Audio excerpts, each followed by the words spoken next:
Hello guys! Welcome to my another unboxing video. This is your Kuya Binoy. Today, unbox naman natin ng Realme Buds Q na earbuds.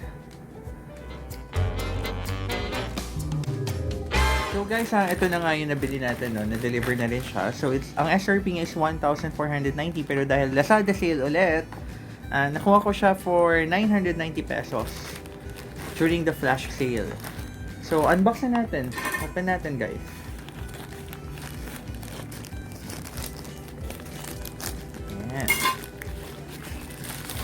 So, out of the pouch, naka-bubble wrap.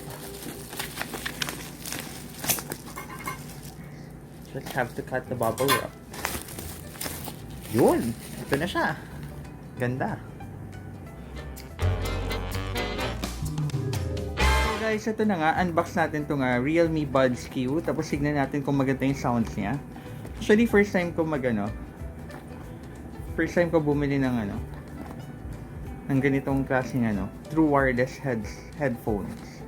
Hindi pala headphones, headset. Ba't ito buksan? Dito na natin siya buksan sa ilalim guys. Gamit ako ulit ng scissors. Sensya na guys, hindi ako magaling mag-gunting-gunting. So ito na.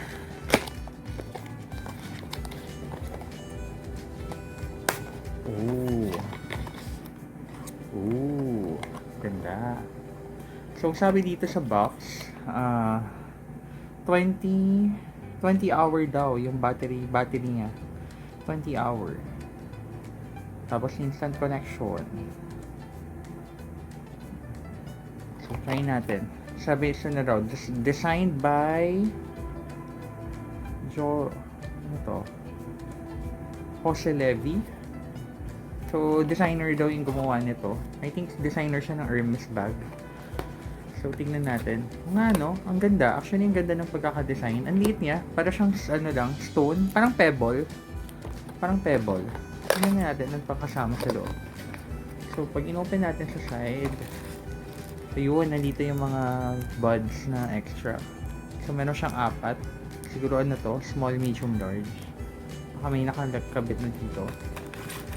And yung charging cable. Pero walang adapter. Tapos, nandito na yung manual. Balik muna natin. Okay, lagyan natin dito. Manual, tsaka isa. Solutions to non-fault problems. Ayun. Mamaya, picturean natin yung mga nandiyan sa loob ng box. So, ito na nga. Labas natin. Ganda niya. Sobrang ganda. Actually, mas maganda to dun sa mga ibang nakita ko. Kasi may mga nakita na akong ganito Parang malaki masyado yung lalagyan. Ito talaga sobrang liit to.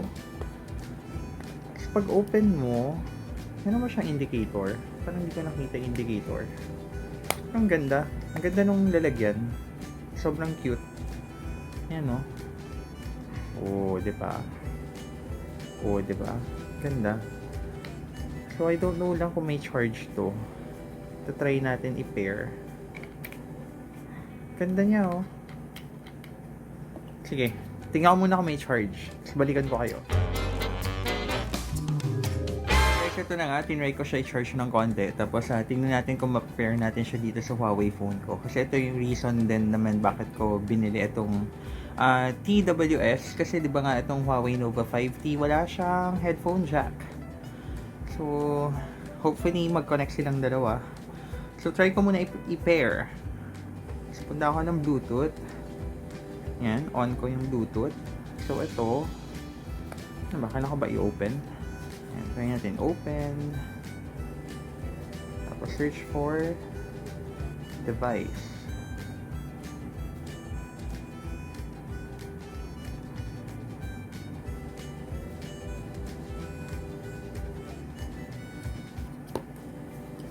Kailangan ko ba siya ilabas?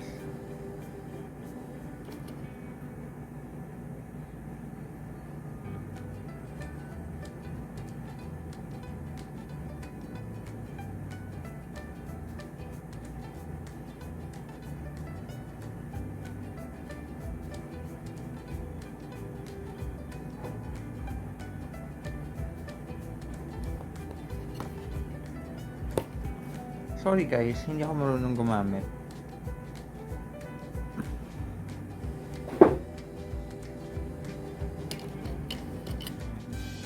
So guys, ito na nga siya.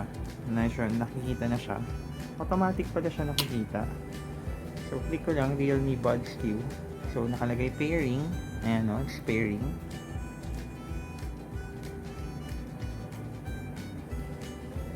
Failed to connect. Try again. Pairing. Sorry first time ko kasi. Hindi ko rin alam. Baka kailangan ko ilabas.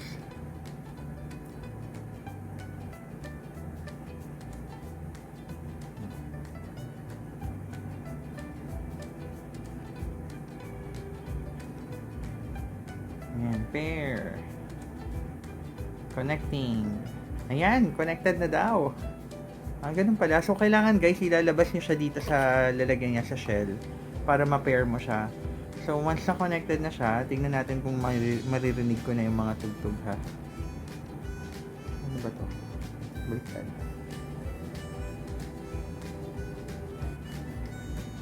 Ano ba to? Yan. 1, and then 2. Tapos punta tayo ng music. Play tayo ng music natin.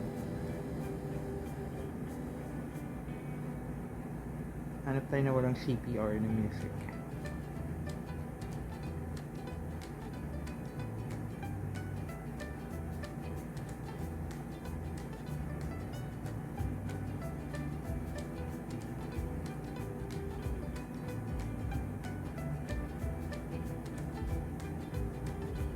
Ito. Yan. Tumutugtog na siya sa tenga ko.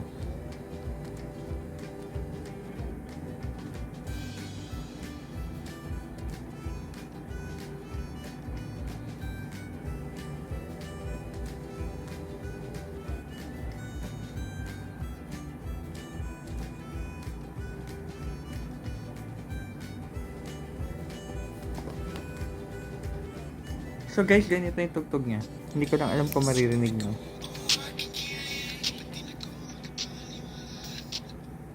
Yun. Yun lang. So guys, yun. Narinig nyo naman, medyo okay naman yung music niya. Hindi ko lang hinabaan kasi baka mas-CPR tayo, no? So far okay naman siya for the price. Mura na. Tapos ang ganda ng lalagyan. Yung lalagyan talaga panalo eh. Hindi ito. Kasi parang may mga nakita ako mas malalaki yung mga lalagyan mga ganito.